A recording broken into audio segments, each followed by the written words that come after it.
नमस्कार। आज हम आलोक धनवा की बेहद खूबसूरत कविता पतंग के सफर पर चलेंगे और इसके गहरे मतलब को समझने की कोशिश करेंगे। तो सवाल ये उठता है कि क्या पतंग सिर्फ एक रंगीन कागज का टुकड़ा है। ये कविता हमें कहती है कि जरा ठहरें और इस साधारण सी दिखने वाली चीज के पार देखें, इसे एक बहुत गहरे विचार, एक प्रतीक के तौर पर समझें। और हाँ, इस कविता की रूह को समझने के लिए ये जरूरी है कि हम पहले इसके अनोखे रचनाकार आलोक धनवा को थोड़ा जानें। तो आलोक धनवा, उनकी बात ही कुछ और थी। उन्होंने बहुत ज्यादा नहीं लिखा, सिर्फ कुछ ही कविताएं लिखीं और उन्हीं से उन्हें जबरदस्त लोकप्रियता मिली। यही वजह है कि उनकी हर एक कविता, जिसमें पतंग भी शामिल है, अपने आप में बहुत खास हो जाती है।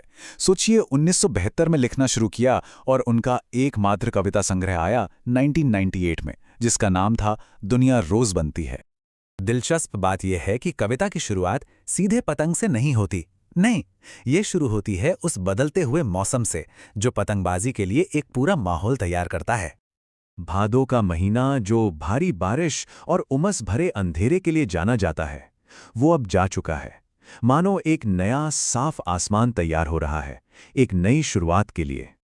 और फिर ये पंक्ति आती है, खरगोश की आंखों जैसा लाल सवेरा। क्या खूबसूरत कल्पना है। इसे साहित्य में बिंब कहते हैं। ये शब्द हमें एक नई, कोमल और ताजगी से भरी सुबह का एहसास कराते हैं। यहाँ शरद ऋतु सिर्फ एक मौसम नहीं है, बल्कि उसे एक किरदार की तरह दिखाया गया है। एक जिंदा दिल दोस्त जो अपनी चमकीली साइकिल पर बैठकर घंटी बजाते हुए आता है और बच्चों को खेलने के लिए बुला रहा है। तो माहौल तैयार है और अब आते हैं इस कविता के असली हीरो, बच्चे। कविता में एक बहुत ही प्यारी बात कही गई है कि बच्चे मानो जन्म से ही अपने साथ कपास लेकर आते हैं।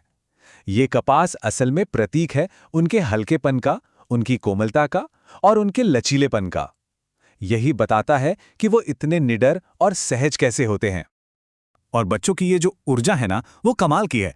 ऐसा लगता है कि दुनिया उनके लिए अपने नियम बदल देती है। कठोर छतें उनके पैरों के नीचे नरम हो जाती हैं। वो जब भागते हैं तो दिशाएं एक संगीत की तरह बजने लगती हैं। और तो और ऐसा महसूस होता है कि पृथ्वी भी उनके बेचैन पैरों से मिलने के लिए और तेजी से घूम रही है। अब पतंग उड़ाना सिर्फ एक खेल नहीं रह जाता। ये हमारी सबसे ऊंची उम्मीदों, हमारी आकांक्षाओं को पूरा करने की कोशिश का एक बहुत शक्तिशाली प्रतीक बन जाता है। देखिए, कविता यहाँ जिंदगी के एक बहुत बड़े सच को सामने रखती है। एक तरफ है असीम आकाश और रंगीन सपने, तो दूसरी तरफ है छतों के खतरनाक किनारे और गिरने का डर। हमारे सपने जितने सुंदर होते हैं, उन्हें पाने के रास्ते में उतने ही असली खतरे भी होते हैं। और फिर कविता में वो पल आता है जब बच्चे की आत्मा और पतंग की उड़ान में कोई फर्क ही नहीं रह जाता। दोनों एक हो जाते हैं। वो खुद पतंग बन जाते हैं, सपनों के साथ आसमान में उड़ते हुए।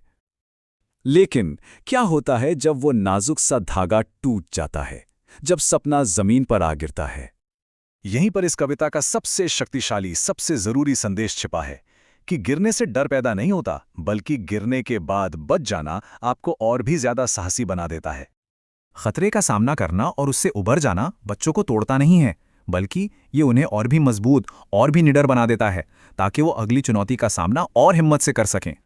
तो ये याद रखना बहुत ज़रूरी है कि ये जो कविता हम पढ़ रहे हैं, ये आलोक धनवा की एक लंबी कविता का सिर्फ एक हिस्सा है। ये उनके एकमात्र संग्रह दुनिया रोज बनती है से ली गई है। इसका मतलब है कि हिम्मत और लचीलेपन की ये कहानी एक बड़े फलसफे का हिस्सा है कि हम हर दिन अपनी दुनिया को और खुद को कैसे फिर से बनाते हैं।